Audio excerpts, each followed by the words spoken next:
Hello and welcome to another Business Analysis Live. My name is Susan Moore. I'm the Community Engagement Manager at the International Institute of Business Analysis. Well, I want you to picture this scene for a moment. You need to elicit some requirements. You need to get them documented. You go to your Babok guide and you get the very best techniques so that you can make sure that you are getting the right things on paper. And then you hand it off to the team and they say, we didn't agree to this. What is this? That may be because requirements elaboration isn't just about the techniques, it's also about you. It's about the human skills and the essential skills that you bring into the situation.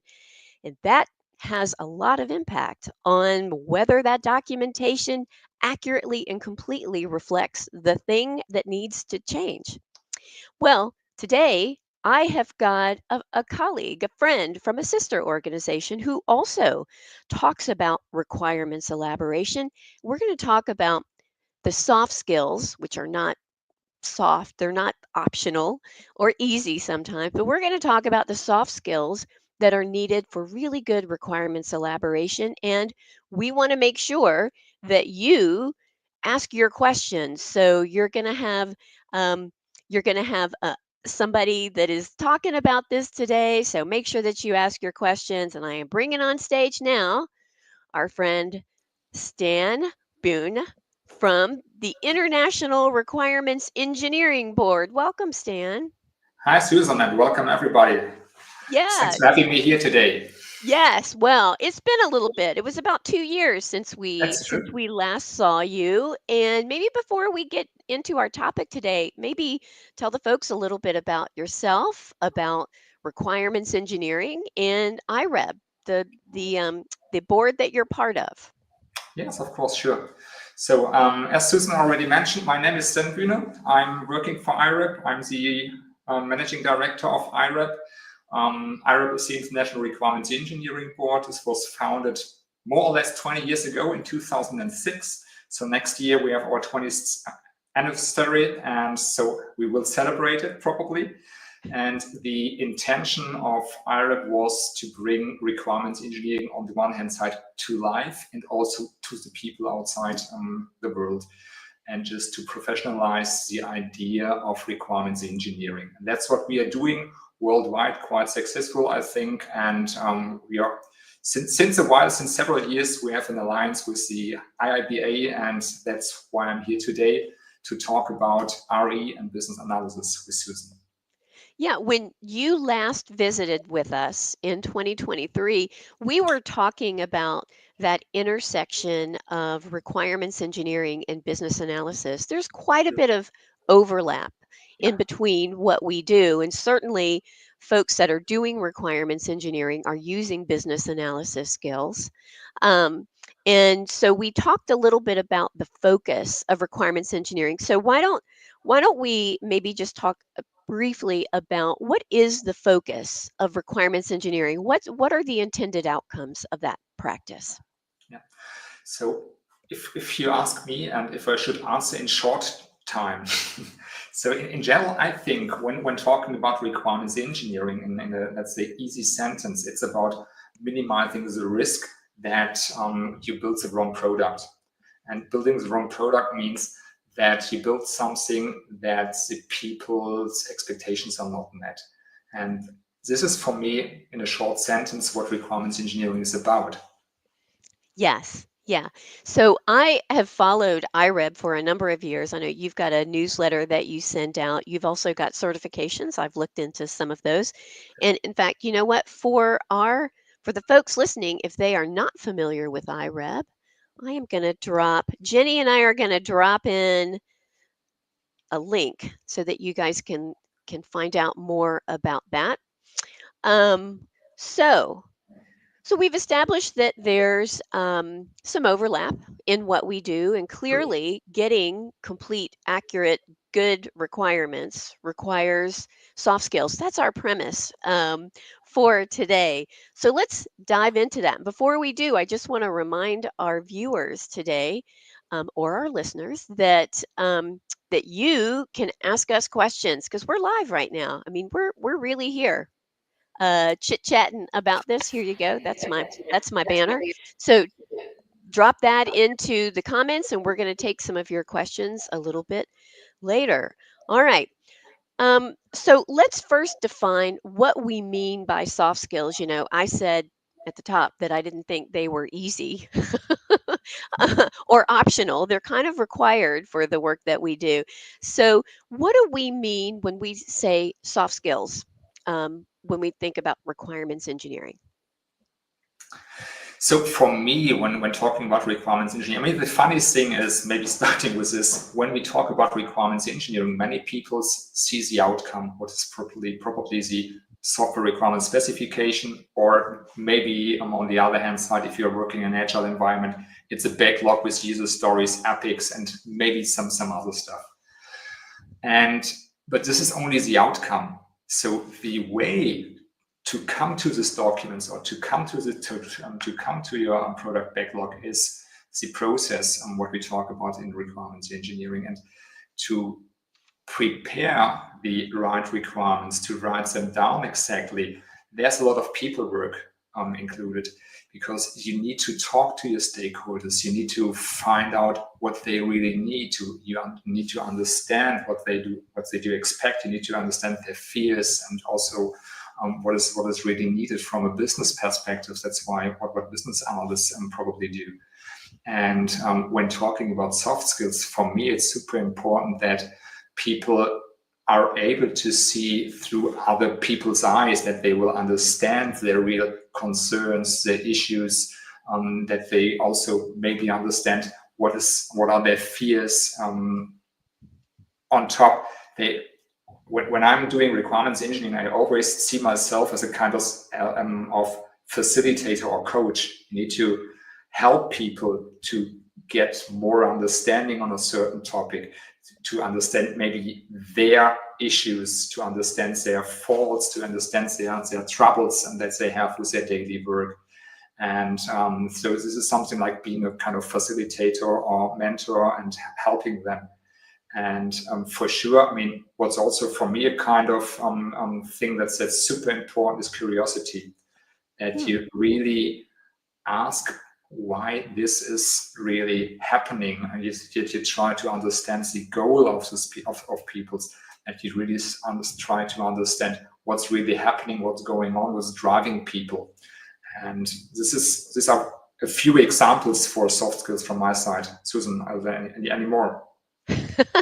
Well, the first thing that I'll add to that is that, sometimes I talk about business analysis being a relationship business, because everything that you just described there sounds like I need to have a relationship with people, right? Because if we are not just asking them questions, but we are asking them questions and we are interested in the answer, we are interested in asking more questions to understand. You talked about, you know, these kinds of interviews, they can be people can be fearful, they can be, we use that word triggered, there can be a lot of anxiety and things that come up.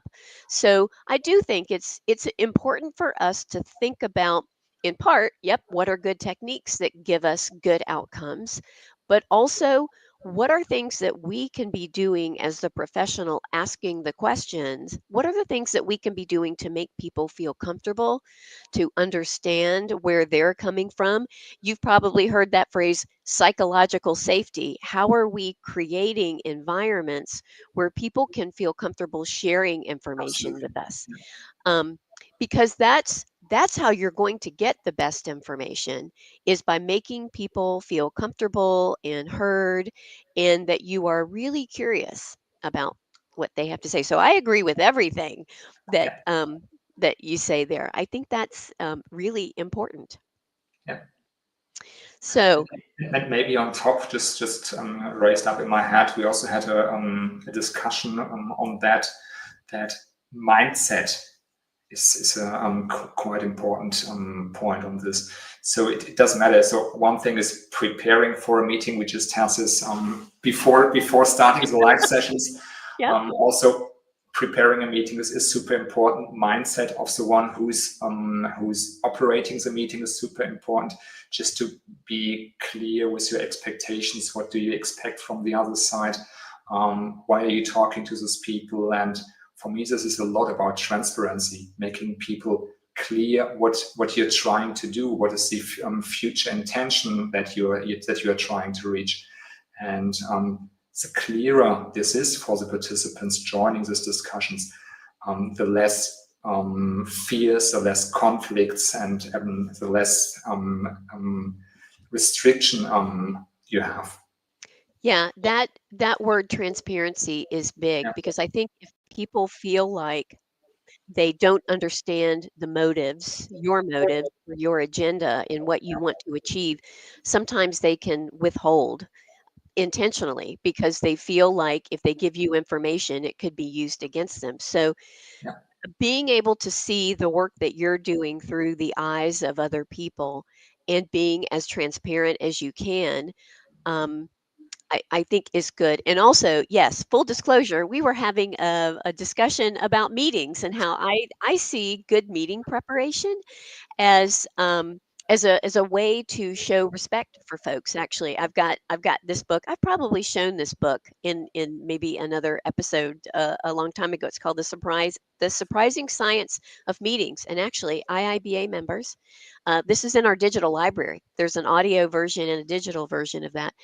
Um, Having good meetings, being prepared, letting the people know why you are inviting them, what it is you are going to need from them, and if there are, if they can't make it or they need more information, providing that to them in advance. That's just a good way to build a relationship with somebody. true. Yeah. So, all right. Okay, so we've talked about, I think, some of the skills and maybe even a few of the challenges that we might encounter in doing requirements elaboration. Um, Another thing that you and I have talked about is that very often when we're meeting with someone, we are trying to uncover hidden information, right? The tacit information or information that is known, that's easy to collect. You can probably get it on a process map or a set of procedures or something like that. But really, where our work becomes really important is being able to uncover that hidden information. And very often, it's not that people are hiding it from you. Sometimes they don't even realize that they have that information. So, what what kinds of skills might you need in order to help uncover this kind of information from stakeholders when maybe they don't even realize they know it? Yeah. When talking about information that people maybe don't know by themselves, this could be two parts of or two kinds of information in my point of view. On the one hand side, we have this kind of, if you know the Kano model, there are some satisfiers that people can easily tell you. So that they can tell you what the car maybe they are searching for should offer. This should be a four-seater, this should be whatever, electric vehicle, dot, dot, dot. So this means people can tell you their requirements for instance, for a car. Then you have some, let's say, hidden topics that they won't probably tell you. This could be dissatisfiers. This means people can't really tell you these topics that are really expected by them because they say this is the standard. They won't tell you that a car should have an air condition in our days. They won't tell you that the car should have a kind of direct kind of navigation system. And these are topics or these are features, for instance, that are quite common and that people really expect. And this is quite hard to identify these people. So if you are not really common in this domain, and the only way you could somehow uncover this kind of requirements is to do some kind of observation, to do some kind of apprenticing, just to see what is really happening in their processes, to understand their daily work. And then you can also somehow gain and elicit this kind of requirements. There's a second point of requirements I mentioned that maybe people don't tell you directly. These are, when looking to the Kano model, these are the delighters. And delighters are features that are more some kind of innovative features that people do not really expect that they are also covered by this product. And this could be, for instance, for a car or for vehicles, could be autonomous driving, some kind of features for the entertainment system, and so on. So these are, for instance, features that only can discovered from the people, from peoples with some really driven design approaches, design thinking, and other approaches. But to uncover this kind of requirements, it's also super important to have a good relationship to these people, that people really trust you. And now we're coming to the social topics, that people really believe that you won't cheat them, that you will really help them in their problems. So then you are able to help people to understand their requirements and to explain their requirements, to be open to you, and to get the most out of them. Yeah. Well, so there's a lot there, but I want to go back and I want to I want to reiterate some words that you use that are new to me. So you talked about satisfiers, dissatisfiers, and delighters. I had Mhm. not thought about thinking about requirements in that way. Mhm. But I like those categories because as a business analysis professional, I can, if I think I'm getting a whole bunch of requirements around stuff that people are wanting or needing, I might try to switch the focus Yeah, to delighter, so we can have conversations around, well, what are the things that would just if you could wave a magic wand. Sometimes I use that question. If you could wave a magic wand, what would suddenly happen that yeah, would make this fantastic for you? So that's a way that you could get that. Um, the other thing that I was going to mention also is there's a lot of emotional intelligence, I think, going on in this area. You're right. I think sometimes those you called them dissatisfiers can be hard to pull out because sometimes people don't know. Usually, my indication that I've got some dissatisfiers are I get I get a I can read some emotions. You know what I mhm, mean. mhm, People, they get really angry about something mhm. or they're very passionate about something.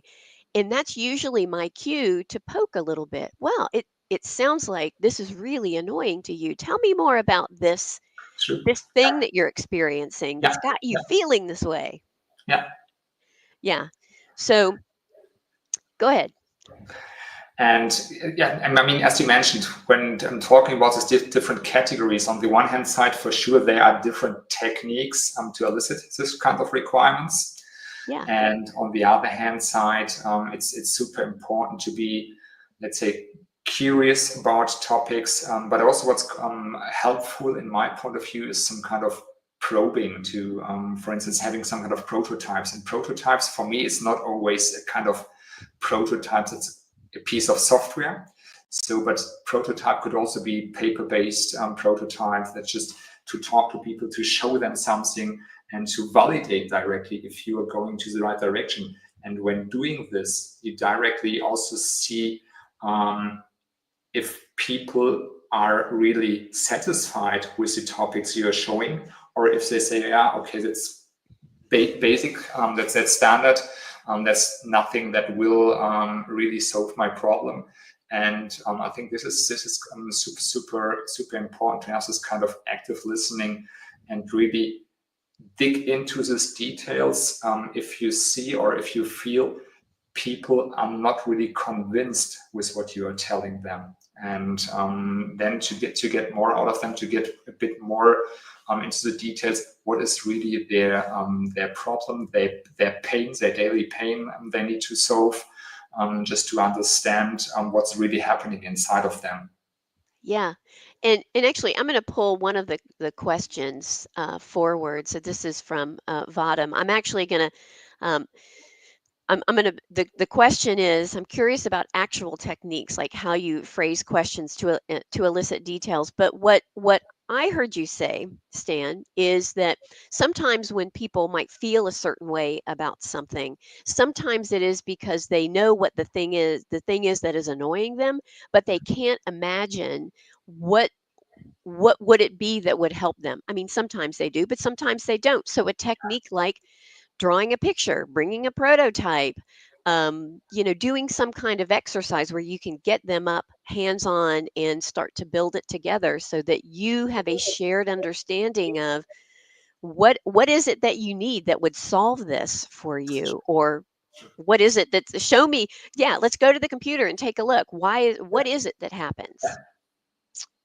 Yeah, Yeah. yeah. I think that's super important. This could be different ways to observe and to analyze how what's really the pain, or what's really somehow not satisfying the stakeholders. So this could be really doing some kind of observation of his daily work. This could be this prototype things. This could be also dealing with models, because I mean, when talking about requirement specifications, it's for sure you have text, you have models, you have everything. But it's more for documenting things that development or test can do can do their work. But for me, documenting requirements or using models is also a part of conversation, because with writing something down, with making a sketch or drafting a model, and not all notation elements must be 100% syntactically correct.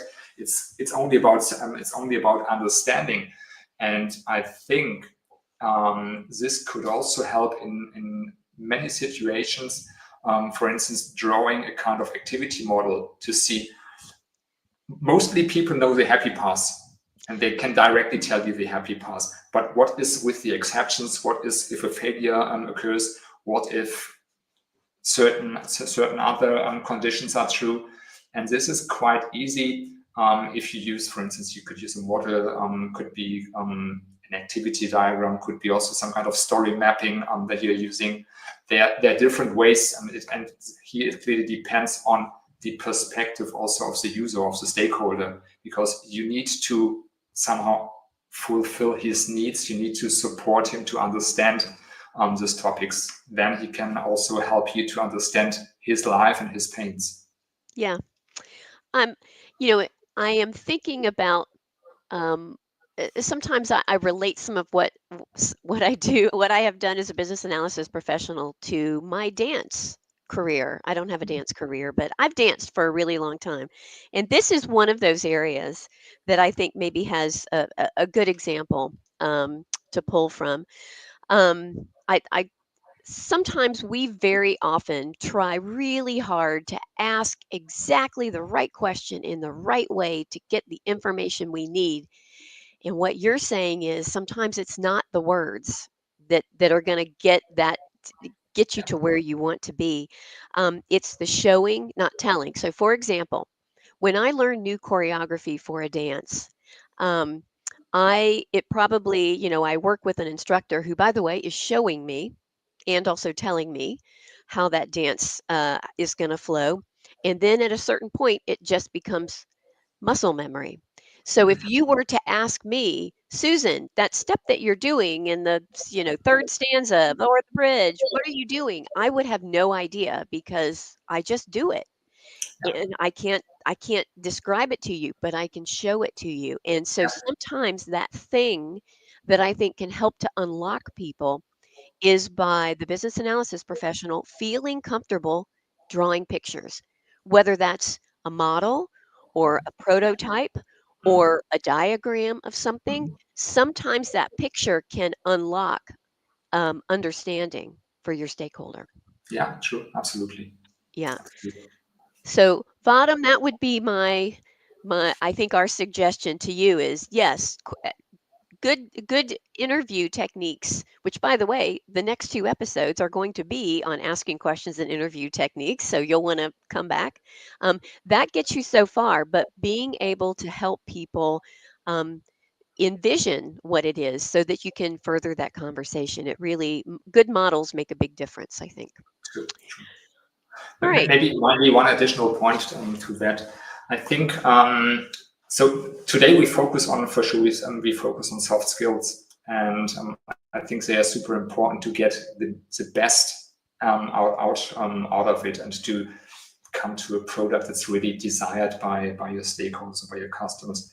But for sure, I mean, you also need to have this kind of hard skills for sure in business analysis and in RE. So this means you need to know which kind of tools or techniques do you have to apply, and to took the right techniques for the given scenario that you are having with your stakeholder, for instance, and then combining this with the soft skills that you have. And I think this is the most, the most critical point, and also the most, I think, the point that's not super easy for most of the people.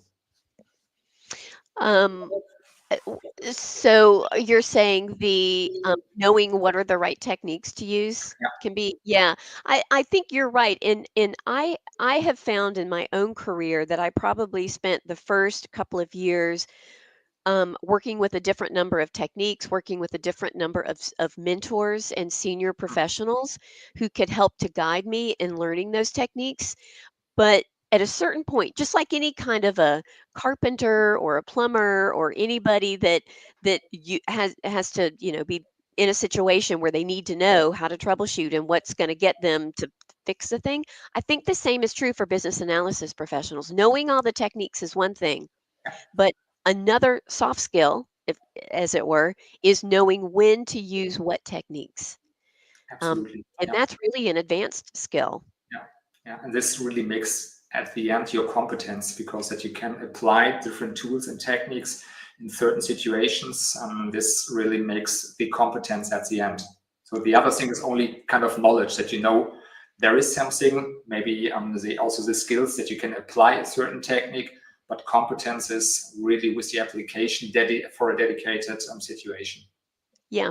And I also think that what I experienced was that once I knew, when to apply certain techniques, that my own professional development began to shift into, well, how can I get better information? Well, I need to spend more time really working with people and building those skill sets. So, I don't think we're not suggesting if you are just in the door as a new business analysis professional, you should definitely be thinking about soft skills, but knowing hard skills is probably where you want to spend some development. But if you've been doing this for a while and you want to see maybe a difference in the quality of the outcomes that you're producing, soft skills is the place to spend your time developing. Absolutely. Yeah. Yeah, Yep. true. All right. So we've been talking about documentation a little bit because I know that's one of the outcomes that we get Mhm. from requirements elaboration. So that documentation isn't just the end. I mean, the reason that we did all this was not just to get that piece of paper. We actually were doing that because it is how we are making sure that everybody has an understanding of what the needs are and what it is that we're going to deliver. And I know when we were preparing for today, we were talking about the costs of poorly documented or poorly understood or requirements that can create a project failure. So let's talk a little bit about soft skills needed for creating clear documentation. So for me, when creating documentation, it's coming back to this point, that requirements engineering is also kind of people business. And anytime I will write something down, so it's on the one hand side for sure to validate if I really understood the requirements of my stakeholders. On the other hand side, it's also for other people doing the development of this product. It means for the developers, you need to be as clear as possible what they really should do. For the testers, you should be as clear as possible what is changed, what is somehow extended from existing software, to let them know the end-to-end process, to build up their test cases. And also for people from operations, it's super important to understand the documentation, because they as well maybe need to skill up their staff, because you will implement some new technologies that are used for the system that is newly developed. They maybe need some kind of new machines where this entire product needs to be maintained and run and operated. So for me, this kind of, when talking about documentation, documentation is always purpose driven. And when creating the documents, requirements documents, you always need to think of who is going to read this information. And this needs to be clearly structured and also fulfill the, let's say, requirements of the reader, because otherwise you have nicely created documents with whatever 400, 500 pages, or how many user stories ever. But if nobody is really able to understand what was written down, so you have a real issue in this case. That's why for me, also here it's quite clear, we write down requirements to minimize risk, but minimizing risk also implies that other people's who are the consumer of this documentations really understand what is has been documented. Yeah, your documentation is only as good as the people who read it can understand it. And if they don't understand it, your documentation is not good. Yeah. Because there's no other reason, there's no other purpose for you to have created that. And so I know a lot of organizations have templates, because it just kind of makes the startup of producing documentation easier. But the answer can't be, well, I filled out the template. What do you mean you don't understand it? Yeah, true. And So, so for me, it's always the point, if you write a document and send it out for review, or asking for feedback, and if there is no feedback, this is a warning signal. This is not something that you say, well, I'm a super writer, everything is done, everybody does understand my document. So for me, it's more a warning signal that either people did not read this, or they do not understand anything and they are somehow ashamed to ask questions. I have always said if I don't get questions from my documentation, either they didn't read it or they didn't understand it. And I get worried in either situation. You Yeah. talked about 400-page specifications. Those can be intimidating. And but I know sometimes that is what has to be produced. And so again, another soft skill, knowing that you might have such a long document, how can you break it down into chunks so people can consume it and you can get the feedback that you need and the understanding that they need of what's going to be delivered. Yeah, Yeah. and I think what was also quite important, if this is really a kind of document, I mean, today mostly, I mean, you don't have these huge documents anymore. I mean, there are domains where you Oh have them, gosh. but I know. also there, I think you should structure a document that this is focused to people. So not everyone needs to read and understand everything. So there are probably sections in a requirements document that are more focused to the operation stuff, that are more focused to the business stuff. And this needs to be clearly done. I mean, for sure, there also needs to be some kind of end-to-end logic, Yes. and there needs to be consistency between these different sections. This for sure also needs to be checked and validated, but be focused on who is reading what, and provide, on the one, this could be, if you're working with tools, this could be proper views to your document, or if you're working with really with documents, then provide clear sections, assign them to the people, and to take also here to take some fears from people, and also to take away workload from people, because they have to Exactly. do their daily business. Yeah, that's right. Um, I have in the past created kind of modularized documents because I knew that certain portions of that were needed for certain groups. So when I was doing my stakeholder analysis, I wasn't just thinking up front, who do I need to interview? But I was also thinking all the way through, what is it that they're going to need from me in order to say that, yep, this is what we agreed to, or yep, this is what I need to start coding. And you can do that. And especially if you're using requirement management tools these days, those make it very easy to True. just produce the sections that you need, and provide it out. Not like in the old days. By the way, I have written that 200-page document, but I'm happy to say that was one of the first things I did in my career, and I never did it again because nobody read it. Yeah. We've all done it. If you've been around for a little bit, we've all done it. Well, I tell you what, let's take a couple of questions, because we've got some folks here. Let's see. So I'm going to bring up Bottom actually had another question, and I actually wanted to go into this. He was saying you said trust is important, but what do you do specifically to build trust? So for me, it was always important to be honest to those people, to talk to them, if possible, face to face, in a direct on-site conversation, to make them somehow aware that I want to help them. I want to really, let's say, take their pains and to somehow create a kind of better software, for instance, that will support their daily work. And that's for me of a way of building trust. You need to have a kind of relationship to those people, at least a kind of professional relationship, and to see what are their problems. And as mentioned in the very beginning, you need to look through the people's eyes. For sure, everyone has his own values. He has his own kind of talking. He has his own kind of working. But you need to put on the shoes of your customer stakeholders or of the individual users of this piece of software, and try to understand them best. Yeah.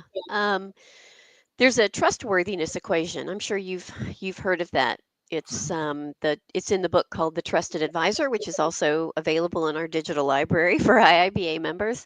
Um, Part of, trust is a long game. So it is not that you are just going to have a meeting and ta-da, they're going to feel like they trust you. So you've got to, you know, expect that you've got to build that trust over time. And so it's in really the things that we do. You are honest, and they know that you're honest, that you do what you say you're going to do, that you're reliable, Yeah, true. um, and also that you create that safety. We've talked a little bit about that. So making it safe for them to share with you, and you want to do those things, for the good of the project or the initiative that you're working on, because if they get the sense that you are only doing those things for your benefit, they will not trust you, because True. that will be evident to them. True. So thank you, Vadam, for that question. Let's see. Here you go. I've got a question here from Sagar. How do I delve deeper into requirements and make my architect understand that I need this information to write crystal clear requirements without annoying him? So, so maybe let's talk a little bit about, if you're working specifically with a more technical audience, what are some of the soft skills that you've got to bring into that conversation? So if you're working with a more technical audience, also here, I think empathy is still quite important, and this kind of collaborative topics that you're working with them is super important. And you're also right, writing something like writing crystal clear requirements is annoying them.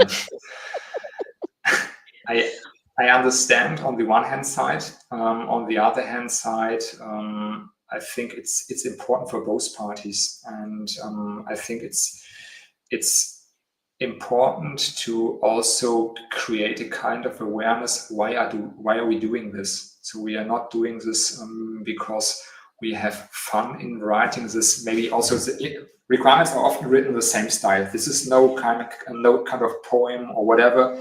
They Yeah. are having a kind of maybe a phrase template that you use. You see this as user stories. It's also a kind of phrase template, but this has some kind of sense, because if you read requirements and if they are clear and if they are atomic, you can directly measure if they are fulfilled or if they are not fulfilled. You can create test cases for the certain requirements. If you have I've also seen this kind of requirements, and when I started, I also wrote this kind of requirements, being honest.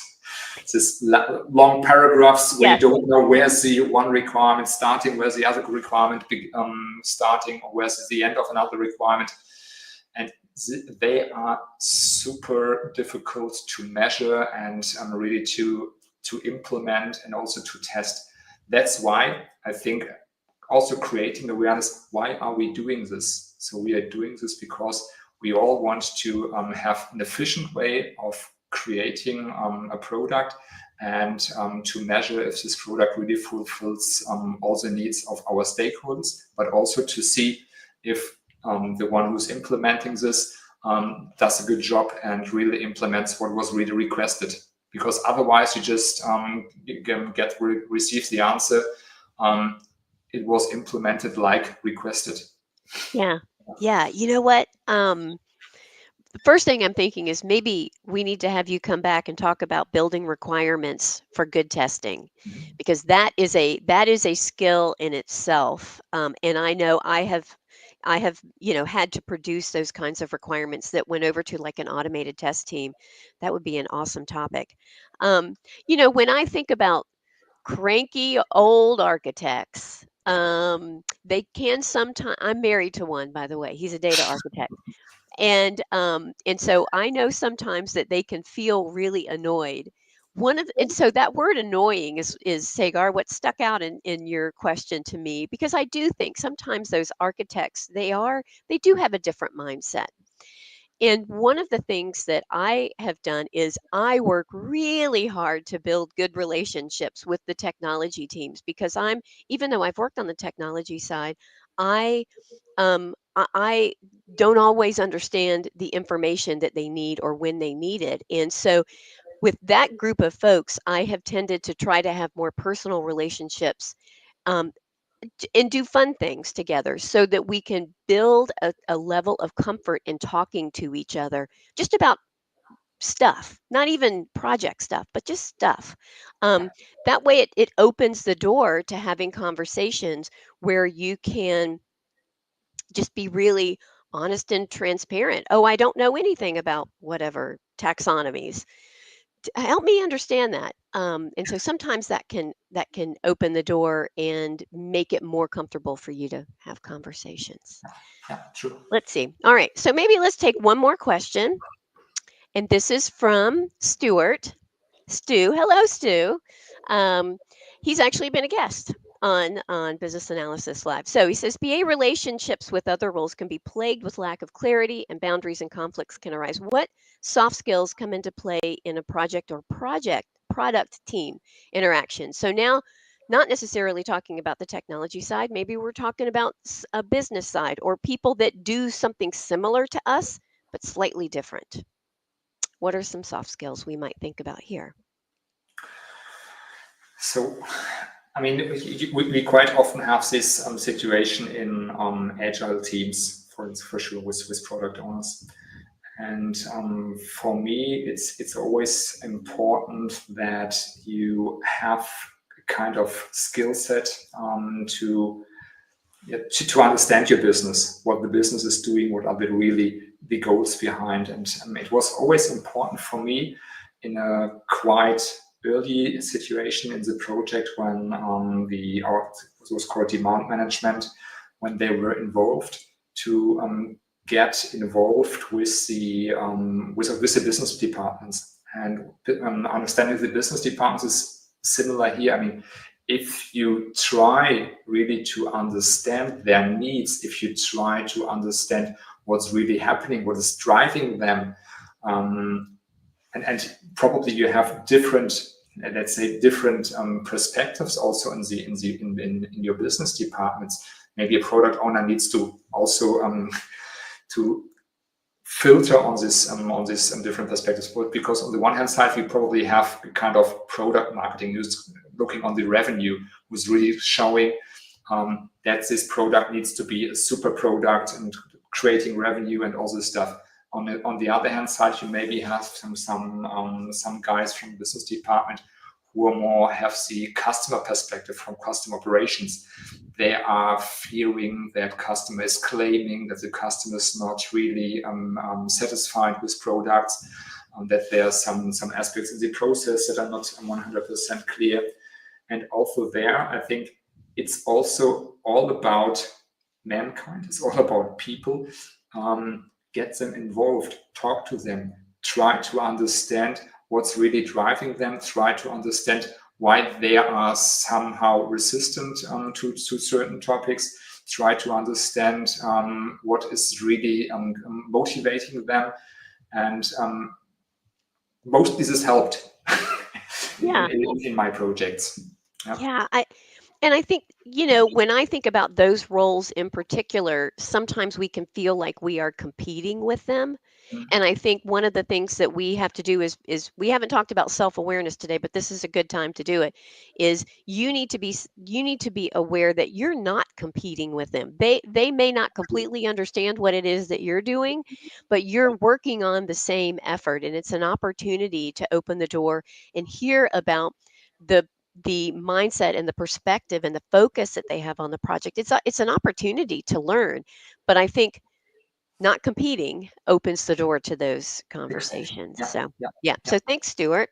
All right. Well, let's wrap up today. I know as we were talking about this that we were thinking like what would we want to leave the audience with? Some things that they can take away. So, what are some things that folks that are listening today can do to help improve these skills over time? So for me, it's super important on the one hand side to understand also if we talk about requirements engineering, it's not only about engineering, it's about people. And when talking about people, that's what we have done the last 45 minutes. I think it's important that you somehow strengthen your soft skills in active listening, being a consultant for your customer. Be curious always. Try to be a kind of, let's say, storyteller. Get people involved. Get them motivated. And also, what's for me super important. Be honest. Be honest to the people.